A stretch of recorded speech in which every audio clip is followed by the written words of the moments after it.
அருமை சொந்தங்களே, நாம் பெருமை மிக்க இரண்டு பெரும் தலைவர்களுக்கு வீர வணக்கம் செலுத்துகிற ஒரு நிகழ்விலே கூடி நிற்கிறோம். தந்தை பெரியார் என்ற மகத்தான தலைவர், எம்ஜிஆர் என்ற உன்னதமான ஒரு மாமனிதர். இந்த மேடையில் நான் நிற்பதே வாழ்நாளில் மிக பெருமைக்குரிய ஒரு நிகழ்வாக கருதுவேன். 15 ஆண்டுகளுக்கு மேலாக தமிழகத்தின் தெருக்களில் பல்வேறு மேடைகளில் பெரியாரின் மேடையை தவிர்த்தும் கூட பல்வேறு மேடைகளில் இந்த இடத்திலெல்லாம் பெரியாரை பேசுவதற்கு அஞ்சுவார்கள், பயப்படுவார்கள் என்ற அந்த நிலையிலும் கூட பெரியாரை பேசியவன் நான். ஆனால் என் வாழ்நாளில் முதலாக எம்ஜிஆர் என்ற உன்னதமான ஒரு மனிதனை, ஒரு தலைவரை பற்றி பேசப் போகிறேன். ஈமான் போய் எம்ஜிஆரை பற்றி பேசுவதா? எம்ஜிஆரை பற்றி பேசாம வேற எவனடா பற்றி பேசுறது? இந்த நாள் யார்? தந்தை பெரியார். ஏன் பெரியாரை மதிக்க வேண்டும்? ஏன் பெரியாரை போற்ற வேண்டும்? ஏன் பெரியாரின் சிந்தனைகளை சிந்தைக்குள் செலுத்த வேண்டும்? ஏன்? என் அன்பான சொந்தங்களே, வானத்தில் இருந்து பூமியை பார்ப்பது விஞ்ஞானம். பூமியில் இருந்து வானத்தை பார்ப்பது விஞ்ஞானம். இந்த விஞ்ஞானத்தை போதித்த அறிவு இயக்கத்தின் ஆசான் தான் தந்தை பெரியார். அருமை சொந்தங்களே, அம்மை தாய் அல்ல, அது நோய், அது கிருமி என்று சொல்லி தந்தவன் தந்தை பெரியார். அடைப்பு தத்துவத்தில் இறைவனால் இந்த உலகம் படைக்கப்பட்டது. அனைத்து உலகத்தையும் ஒருவனே கட்டி காப்பாற்றி ரட்சிக்கிறான்.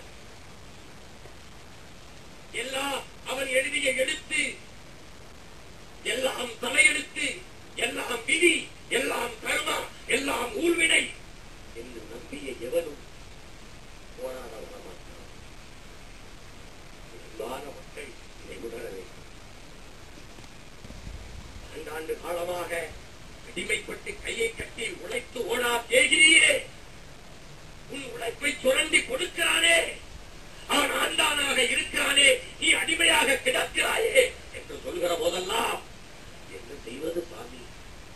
என் தலையில இந்த எழுத்தை எழுதிட்டானே, அவனை வசதியாக வாழ வைக்க வேண்டும் என்று, வாழ வேண்டும் என்று எழுதிய கடவுள் என் தலையில் அவனை காலை நக்கி பிழைக்கிற எழுத்தை எழுதிவிட்டானே என்று தலையெழுத்தை விதியை நம்பியவன் வீதியில் இறங்கி போராட வர மாட்டான்.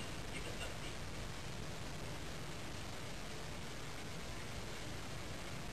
யாரா நாயே, நான் உழைத்து உழைத்து தர என் உழைப்பை சுரண்டி கொடுத்து தின்றாயே என்று எவன் எதிரி கேட்கிறானோ அவன் தான் போராடி, அவன் தான் புரட்சியாளன்.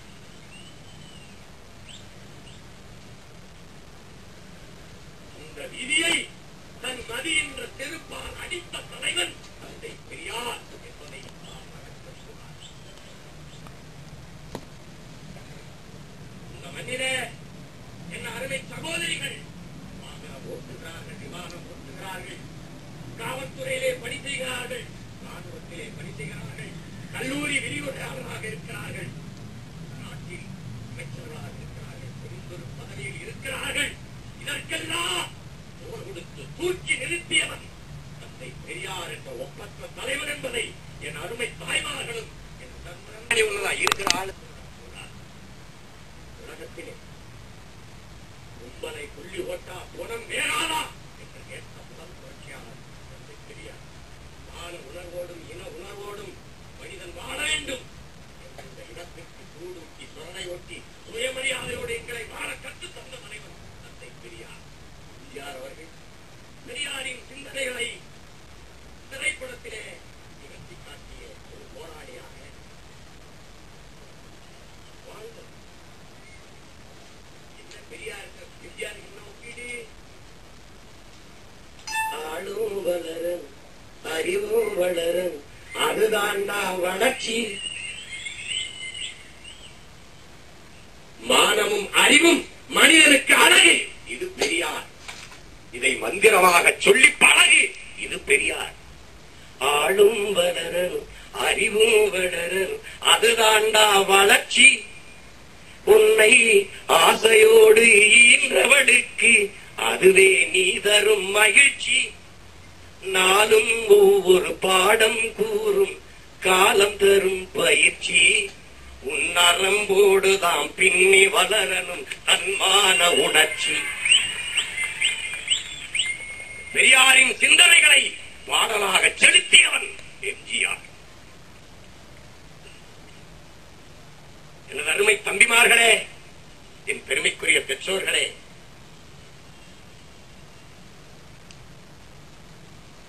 எம்ஜிஆர் திரை உலகில் ஒரு சர்வாதிகாரியாக, ஒரு சக்கரவர்த்தியாக, முடிசூடா மன்னனாக வாழ்ந்தார்.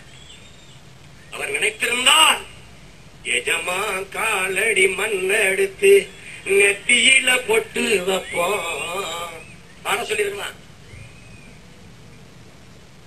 பாட சொல்லிருக்கலாம், அவர் பாட சொல்லல. கொள்கை சிங்கம் ஐயா SSR இருந்தார்கள் திரை உலகத்திலே.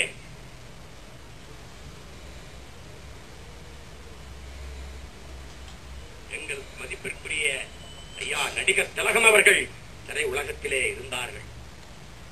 காதல் இளவரசன், காதல் மன்னன் என்று போட்டப்பட்ட ஐயா ஜெமினி கணேசன் அவர்கள் திரை உலகிலே இருந்தார்கள்.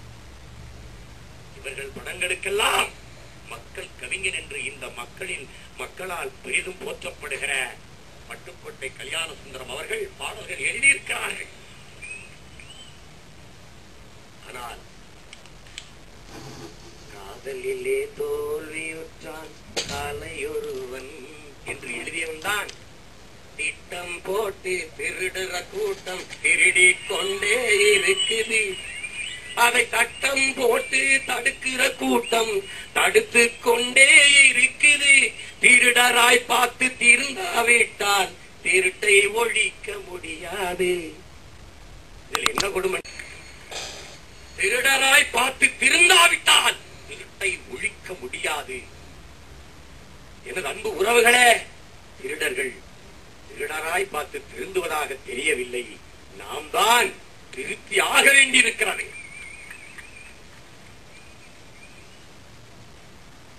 எண்ணற்ற புகழ்பெற்ற நடிகர்களுக்கு பாடல்களை எழுதிய எங்கள் பட்டுக்கோட்டை, எங்கள் மக்கள் கவிஞன். இன்றைக்கு மக்கள் கவிஞனானான். மக்களை பற்றி திரை உலகிலே பாடிய போது பாடல் எழுதுவதற்கான வாய்ப்பை தந்தவன் புரட்சி தலைவன் எம்ஜிஆர். அதை மறந்துவிடக் கூடாது. பட்டுக்கோட்டை அவர்களை அழைத்து என்னை புகழ்ந்து பாடு என்று சொல்லவே இல்லை. பாடு, உழைக்கிற நோக்கம் உறுதியாயிட்டா பதுக்குற நோக்கம் இருக்காது, ஒதுக்குற நோக்கமும் இருக்காது. உலகத்துக்கு பாடுவேன். அவனுக்கு நோக்கம் இருந்தது, தன் மக்களுக்கு நல்லது சொல்லணும் நோக்கம் இருந்தது. அதனால பாருங்க, வேப்பமர உச்சியில் நின்று பேயொன்னு ஆடுதுன்னு விளையாட போகும்போது சொல்லி வைப்பாங்க, உன் வீரத்தை கொழுந்திலேயே கிள்ளி வைப்பாங்க. வேலையற்ற வீணர்களின் மூளையற்ற வார்த்தையினை வேடிக்கையாக கூட நம்பி விடாதே. நீ வீட்டுக்குள்ளே அடங்கி கிடந்து வெம்பி விடாதே. யார்? தந்தை பெரியாரின் பகுத்தறிவு கருத்து. வேப்ப மரத்தின் உச்சியிலே பேய் இருந்து ஆடுது, போகாதே தெருவுக்கு என்று உன்னை அச்சைப்படுத்துவான், உன்னை பயப்படுத்துவான். பெரியாரும் எம்ஜிஆரும் வெவ்வேறு. பெரியாரின் சிந்தனைகளை திரையில் நிகழ்த்தி காட்டிய ஒரு தொண்டனாகத்தான் அந்த தலைவனை நான் பார்க்கிறேன். அவர் முதலமைச்சராகிறாரு. தந்தை பெரியார் அவர்களுக்கு பாராட்டு விளையாடுகணும்னு நினைக்கிறாரு. பெரியார் அவர்கள் அழைச்சிட்டு வராங்க ஐயாவை சர்க்கரை நாற்காலியில வைக்கிறாங்க. அன்றைக்கு தமிழக முதல்வர் ஐயா எம்ஜிஆர் அவர்கள் பேசுறாங்க. எனக்கு எனக்கு இரண்டே இரண்டு தலைவர்கள். ஒருவர் கலைவாணர் NS கிருஷ்ணன், இன்னொருவர் பேரறிஞர் அண்ணா என்று பேசுகிறார். திரண்டிருந்த லட்சக்கணக்கான மக்கள் ஆர்ப்பரிக்கிறார்கள். எப்படி தந்தை பெரியாரை மேடையிலே வைத்துக் கொண்டு அந்த பலப்பட்ட தலைவனை அவமானப்படுத்துவது போல, நீங்கள் எனக்கு இரு தலைவன், ஒருவர் கலைவாணர் இன்னொருவர் அண்ணா என்று எப்படி நீங்கள் பேசலாம் என்பது போல கூக்குரல் எழுப்பி ஊழையிட்டு சத்தமிடுகிறார்கள். அமைதியாக நின்ற அவர் சொல்லுகிறார், எனக்கு மறுபடியும் சொல்லுகிறார், எனக்கு இரண்டே இரண்டு தலைவர்கள், ஒருவர் கலைவாணர் NS கிருஷ்ணன், இன்னொருவர் பேரறிஞர் அண்ணா. அந்த இரண்டு பெரும் தலைவர்களுக்கும் தலைவனாக இருந்தவர் தந்தை பெரியார் என்று பேசுகிறார்.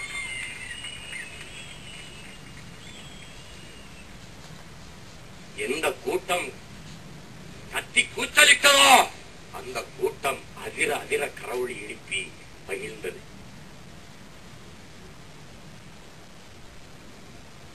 எம்ஜிஆரை பற்றி எப்போது தெரிந்து கொண்டேன்?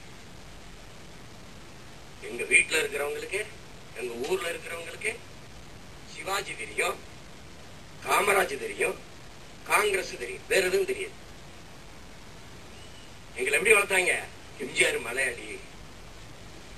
நீங்க எல்லாம் நம்ப முடியுதா? திரைப்படத்துறைக்கு வர்ற வரைக்கும் நான் எம்ஜிஆர் படமே பார்த்தது. அதுக்காக நான் வெட்கப்பட்டேன், நான் அவமானப்பட்டேன், தலை குனிஞ்சேன், பல நாட்கள் அழுத. வரலாற்றில் மிகப்பெரிய தவறை செய்து தெரிஞ்சிட்டோமே அப்படின்னு. அந்த பழியை இந்த மேடையில நான் துடைத்து எறிய